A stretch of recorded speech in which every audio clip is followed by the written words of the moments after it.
बात करना चाहूँगी। बड़ा दिल ख़राब हुआ मेरा, बड़ा दुख हुआ, बड़ा अफसोस हुआ कि आप देख लें कि वो कौमी असम्बली का इजलास नहीं बल्कि मछली बाजार लग रहा था। कोई किसी को लोटा कह रहा था, तल्ख जुमलों का तबादला हो रहा था, गुत्थम गुत्था, धक्कम पेल, हाथापाई। भट्टी साहब, ये लोग हमारे जो बच्चे हैं हमारे कि आपको इस पार्लियामेंट में उम्मीद हुई क्यों?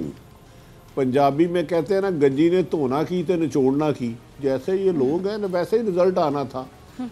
लेकिन नहीं भाई, इनसे तो उम्मीद रखना मेरे ख्याल से बेवकूफ़ी। आज के बाद आप देख लेंगे मछली बाजार लग रहा है, ऐवान लग रहा है, आपको पार्लियामेंट लग रहा है, मुकद्दस ऐवान। इस ऐवान के साथ मुकद्दस का लफ्ज लिखा हुआ है, उसी का पास रख लें, उसी का ख्याल रख लें, थोड़ी इज्जत रख लें। नहीं, इन्हें कौन समझाए?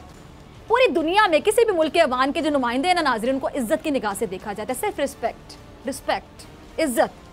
लेकिन हमारे ये जो नुमाइंदे हैं ये ऐवान की मेंबरशिप को बहुत हल्का ले रहे हैं। इसी को कहते हैं ना हल्का लेना।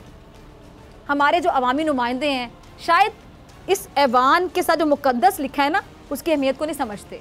उनको पता ही नहीं कि मुकद्दस कहते किसे हैं। अगर पता हो तो ये हरकतें करेंगे, होचे हथकंडे की। देखिए क्या कर रहे हैं ये किस किस्म की हरकतें कर रहे हैं। ये अवामी नुमाइंदे हैं, ये रिप्रेजेंट कर रहे हैं पाकिस्तान के पार्लियामेंट को। क्या कहूँ मैं, ये अवामी नुमाइंदे ना सिर्फ अपना बल्कि मुकद्दस ऐवान का दुनिया में मजाक उड़वा रहे हैं, तमस्खर का निशाना बना रहे हैं पाकिस्तान के पार्लियामेंट को। और आप देखते हैं कि आए रोज, ये पहली दफा तो नहीं हुआ, आए रोज हर चौथे दिन ही होता है कि आए रोज मछली बाजार बना रहता है ये ऐवान। तमाम जमातें जमहूरियत जमहूरियत जमहूरियत के नारे लगाती है, सिर्फ जबानी जमा खर्च। प्रैक्टिकली जमहूरियत क्या होती है उन्होंने कभी साबित नहीं की।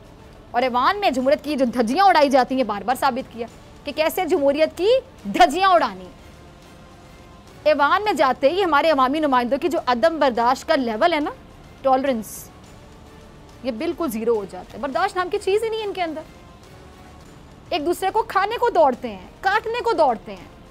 जब भी कौमी असम्बली का इजलास होता है तो यही ख्याल जहन में आता है कि इजलास अवाम के लिए फ़ायदेमंद साबित होगा या फिर अवाम के बारे में बात भी की जाए कि नहीं। यही नहीं, अवाम भी अवान के हर इजलास में नज़रें जमा लेती है कि उनके जो हकीकी नुमाइंदे हैं क्या उनके हक़ में कोई हकीकी कानून साजी करेंगे आज की तारीख में।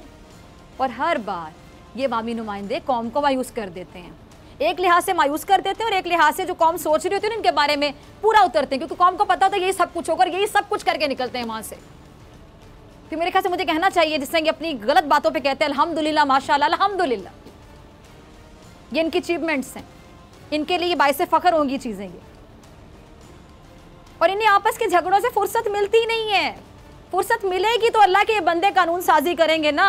कानून साजी तो तब करेंगे जब इनको आपस के झगड़ों से फुर्सत मिलेगी। हर बार की तरह पार्लियामेंट पर लगने वाला पैसा वक्त ज़ाया चला जाता है। अवाम के नुमाइंदों को ये ख्याल तक नहीं रहता कि वो जिस इजलास में शिरकत कर रहे हैं इस पर लगने वाला पैसा अवाम अपनी जेबों से दे रहे हैं। और ऐवान में रोज़ ये अवामी नुमाइंदे अपनी नाइतफाकियों, मनमानियों, लड़ाई झगड़ों की वजह से मुकद्दस ऐवान में रोज़ जमहूरियत को पामाल करते हैं। लेकिन साथ ही साथ अपने मुखालिफिन को दबाने के लिए ये नुमाइंदे इखलाकियात की भी सारी हदें पार करने को हर वक्त तैयार रहते हैं। देखा गया है कि पार्लियामेंट में अक्सर खातून मेंबरान की इज्जत का भी ख्याल नहीं किया जाता। उनके खिलाफ किस किस तरह के अल्फाज का इस्तेमाल किया जाता है आपको पता है। अब पार्लियामेंट के इजलास में ये जो 26वीं आईनी तरमीम पर बहस हुई है आपको याद है, और ये तरमीम सेनेट में ओपन बैलेट लाने यानी ओपन वोटिंग के हवाले से थी, आपको पता है। अब अगर देखा जाए नाज़रीन तो ये तरमीम हॉर्स ट्रेडिंग और उम्मीदवारों के खरीदो फरोख्त के कारोबार पर रोक लगाने के लिए मुफीद साबित हो सकती है, बेनिफिशियल। यही नहीं बल्कि इससे धांधली का भी आप कह सकते हैं कि हो सकता है। लेकिन हुकूमत की जानिब से इस तरमीम को ऐवान में सामने लाने की देर थी। फिर क्या था, ऑपोजिशन अरकान जो हैं वो आपस से बाहर हो गए, तूफ़ान बदतमीज़ी पर उतर आए, एक दूसरे को गालियाँ देना शुरू कर दी, जमहूरियत के झंडे को बुलंद करते रहे गालियाँ निकाल के, और लातों पर, हाथापाई पर उतर आए। ऐवान के तकद्दुस की शान को शायद ये बढ़ा रहे थे, ये बढ़ा ही रहे होंगे ना, इनके लिए तो अचीवमेंट ही है। ये दोबारा कह देती हूँ कि इनके रवैये पे क्या अल्हम्दुलिल्लाह, माशाअल्लाह। ये इन लोगों के हल समझ नहीं आती कि ज़्यादा कौन कर रहा है, कम कौन कर रहा है, किसको कितने नंबर दिए जाएँ। अब आप ये वज़ीर साइंस एंड टेक्नोलॉजी को देख लें, वो कैसे अपोजिशन के एहतजाज की वीडियो बना रहे हैं। होना क्या चाहिए था, होना ये चाहिए था कि हुकूमत मैच्योरिटी का मुजाहरा करती, अपोजिशन के एहतजाज को नज़रअंदाज करके मामलात को संभालने की कोशिश करती, अक्लमंद बात को समेटता है, बिखेरता नहीं है, इलास्टिक की तरह खींचते चले जाए वो तो बढ़ती चली जाएगी। अक्लमंद बात को समेटता है, संभालता है, लेकिन अक्लमंद। अब ऐवान में कलम चलता है और ये कलम कानून साजी में अपना किरदार अदा करता है, सबको पता है। लेकिन यहाँ पे कलम नहीं चलता, पाकिस्तान में उल्टी गंगा बहती है, यहाँ पे ज़बानें चलती हैं और फिर इतनी चलती है कि कोई रोकने वाला नहीं होता, कोई पूछने वाला नहीं होता। इनको तो खुद नहीं पता होता कि कहाँ से शुरू होते हैं फिर कहाँ खत्म होते हैं, खत्म ही नहीं होते, अक्सर बदतहजीबी कर जाते हैं और बात फिर लातों तक पता नहीं कहाँ तक पहुँच जाती है, किरदार कुशी तक पहुँच जाती है, बिलो दी बेल्ट बातें शुरू कर देते हैं, जातियात पे हमले शुरू कर देते हैं, गिरी हुई बातें शुरू कर देते हैं। इखलाकियात, मॉरल वैल्यूज, एथिक्स मेरे ख्याल से पता ही नहीं इनको, प्रैक्टिकली बताते हैं ये। जमहूरियत को हर रोज मुकद्दस ऐवान में, मुकद्दस पार्लियामेंट, मुकद्दस लिखा हुआ इसके नाम के साथ, मैं बार बार अपने अल्फाज दोहरा रही हूँ, मुकद्दस ऐवान में रोजाना की बुनियाद पर जमहूरियत को पामाल किया जाता है इन अवामी नुमाइंदों की जानिब से। और पूरी दुनिया यकीनी तौर पर हमारी जो जमहूरियत है जो नजर आती है, हमारी जमहूरियत पर फातिहा खानी करती होगी। जब अवामी नुमाइंदे अपने रवैयों में तब्दीली नहीं ला सकते तो आवाम की ज़िंदगी में क्या तब्दीली लेकर आएंगे? ये झूठ बोलते हैं, ये तब्दीली लेकर आएंगे, कोई तब्दीली नहीं, कोई चक्कर ही नहीं है। अपने रवैये तो तब्दील करें, अपने विजन को, अपनी मैच्योरिटी को प्रैक्टिकली साबित करें, फिर किसी को यकीन आएगा कि अपनी दिल्ली की बातें सही करते हैं। ख़वातीन मेंबरान की इज्जत का ख्याल नहीं किया जाता, इखलाकी कदरों का पर्दा उतार कर बाहर फेंक दिया जाता है। शहरी मज़ारी की वजारत को लेकर उनसे इख्तलाफात किए जा सकते हैं, सबका हक है, जमहूरी हक है, आप इख्तलाफ करें, आर्गूमेंट से बात करें, ठोस आर्गूमेंट से बात करें, इख्तलाफ करें तो बताएं जी हम इस बात पे इख्तलाफ करते हैं और ये इस तरह नहीं, इस तरह होना चाहिए। लेकिन किसी को यह हक हासिल नहीं कि बिलो दी बेल्ट बातें करें, इखलाकियत से गिरी हुई बातें करें, किसी की जाती जिंदगी पर तनकीद करें और झूठ बोले, किसी पे इल्जाम लगाए कि इसने ये इशारा किया, उसने वो इशारा किया। ये कैसा माहौल है? क्या मैसेज दे रहे हैं आप लोग? पूरी दुनिया में पाकिस्तान का मजाक उड़वा रहे हैं आप लोग और फिर बातें करते हैं जमहूरियत। ये आप लोगों की जमहूरियत? किसी को यह हक हासिल नहीं कि वो किसी भी खातून अरकान की तजलील करे, उनके साथ इस तरह के बर्ताव करे, इस तरह का रवैया, इस तरह के अल्फाज का इस्तेमाल करे। अब शेरी मज़ारी क्या कह रही हैं कि खातून रुकने असम्बली को गालियां दी गई हैं, खुद शेरी मज़ारी पर गलीज इशारों के इल्जामात लगाए गए, इससे बढ़कर क्या हो सकता है? और इन्होंने इस हवाले से अपना मौक़िफ़ दिया कि वो किसी को इशारे नहीं करी थी, पढ़ी लिखी खातून है, क्यों करेंगी इशारे? बल्कि वो कह रही है कि वो बेचारी सफाई दे रही है इस बात पे। और क्या हालत होगी इस खातून की। मैं आज सलाम पेश करती हूँ उस खातून को कि जब वो इस तरह के पार्लियामेंट में इस तरह के मर्द हज़रात को जो इन पर इस तरह का इल्ज़ाम लगा रहे हैं, उनको बाकायदा सफाइयाँ दे रही है, जस्टिफाई करी कि मैंने इशारा नहीं किया, मैं स्पीकर से बात करना चाह रही थी।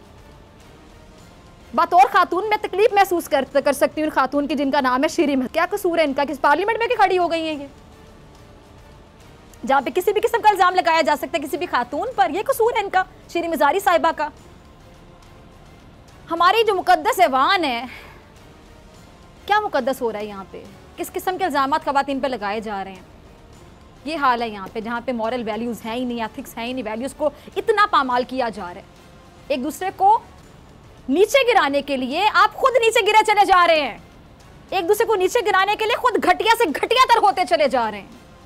खातून अरकान असम्बली से नामुनासिब रवैया ये आज की बात नहीं है, तो रिवायत बड़ी पुरानी है हमारे मुल्क की। ख्वाजा आसिफ साहब याद है क्या कुछ कहते रहे थे, जो दूसरों को कहते शर्म होती है, हया होती है, खुद आपको कुछ नहीं है ख्वाजा आसिफ साहब, ना शर्म ना हया। सुनिएगा जरा, कोई शर्म होती कोई हया होती वाकई, लेकिन आपको भी होनी चाहिए ना, तो दूसरों को शर्म हया याद करवाते नहीं थकते हैं। ये मौज़िज़ ज़बान के मौज़िज़ नुमाइंदे जो ख़वातीन की इज्जत तक करना नहीं जानते।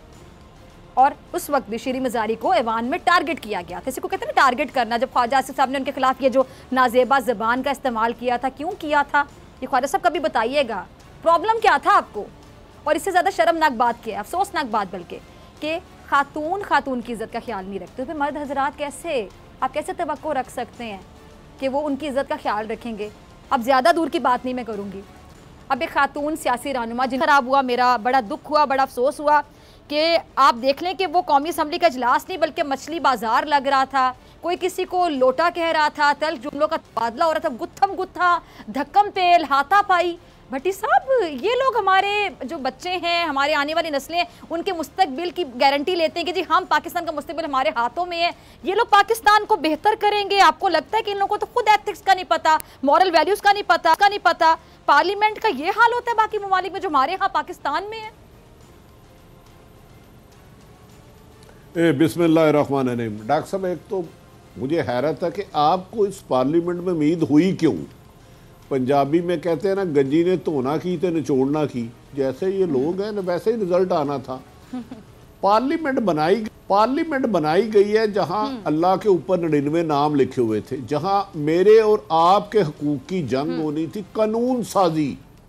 यानी कि पार्लियामेंट और जमहूरियत का असल मतलब है अवाम की हुकूमत अवाम के जरिए और अवाम के लिए, लेकिन ये वह जमहूरियत है जिसमें जमहूरियत ही नहीं है। बिल्कुल खानदानों की हुकूमत खानदानों के लिए और पैसे कमाने के लिए है।